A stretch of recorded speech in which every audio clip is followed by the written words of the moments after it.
Hi hello welcome to Jyothi live channel. Friends బాగున్నారా? మీరు ఎలా ఉన్నారు?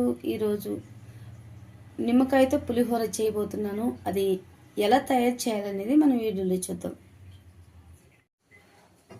ఓకే, నేను 2 గ్లాసులు రైస్ తీసుకునేసి వాటిని చక్కగా రైస్ వండుకొని ఇలా పళ్ళుగా అన్నం వండుకున్నా. 2 గ్లాసులు చక్కగా అన్నము ఆరిపోయింది. ఇప్పుడు ఇది పక్కన పెట్టేసుకుందాం. మనకి పోపుకి రెడీ చేసుకుందాం. నేను స్టవ్ ఆన్ చేసుకుని బాణలు వేడి చేసుకున్నాను. ఇందులో పులిహోర కదా, ఒక 2 గరిటెలు మనం ఆయిల్ వేసుకుందాం. పులిహోరలో కొంచెం ఆయిల్ ఉన్నా కొంచెం బాగుంటుంది. ఇంకొక 1/2 స్పూను ఆయిల్ వేసుకుందాం. కొంచెం ఇందులో మనకి పోపు కావాల్సినవి పోపు గింజలు వేసుకుందాం. పల్లీలు,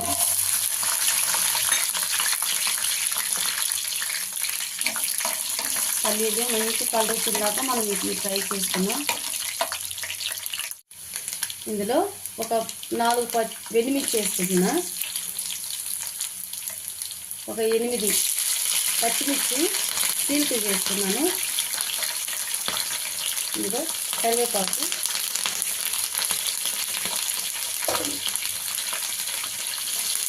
ఫ్రై అయిన దాకా మనం ఫ్రై చేసుకున్నాం.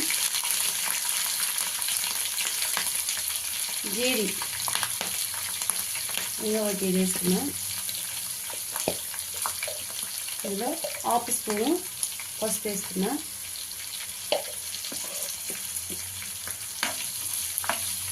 ఫ్రై చేసుకునేసి పక్కన పెట్టేస్తున్నాం. రైస్ పూర్తిగా చల్లారిపోయింది మనకి. ఇందులో మనకి రుసుకు సరిపడిన సాల్ట్ వేసుకుంటున్నా. 1 స్పూను, 1.5 స్పూను సాల్ట్. నిమ్మకాయ 3 నిమ్మకాయలు తీసుకున్నా, మీడియం సైజు. ఇది జ్యూస్ పిండుకునేసి ఇందులో వేసుకుంటున్నా. మనము పోపులో వేసినట్లయితే మనకి చేదు వస్తుంది. ఈ అన్నం చల్లారిన తర్వాత ఈ అన్నంలో వేసుకొని ఉప్పు, మనకు నిమ్మకాయ మనము అన్నానికి పట్టించినట్లయితే రుచిగా ఉంటుంది, చాలా బాగుంటుంది. ఇందులో మనం ఈ యొక్క తాలింపు ఇందులో పోసేస్తున్నాం. మొత్తం దీన్ని కలిపేసుకుందాం. ఫ్రెండ్స్, మనకి నిమ్మకాయతో పులిహోర రెడీ అయిపోయింది. మీరు ఇలాగనే తయారు చేసుకోండి. పిల్లలకి మనకి అర్జెంటుగా మనకి తయారు చేసుకోవాలంటే ఈ యొక్క ప్రాసెస్లో అయితే మనకి జల్దీ అయిపోతుంది. ఈ యొక్క పులిహోర అని చాలా చాలా బాగుంటుంది. ఓకే ఫ్రెండ్స్, మీకు నచ్చినట్లయితే లైక్ చేయండి, షేర్ చేయండి, కామెంట్ చేయండి ఫ్రెండ్స్. బాయ్.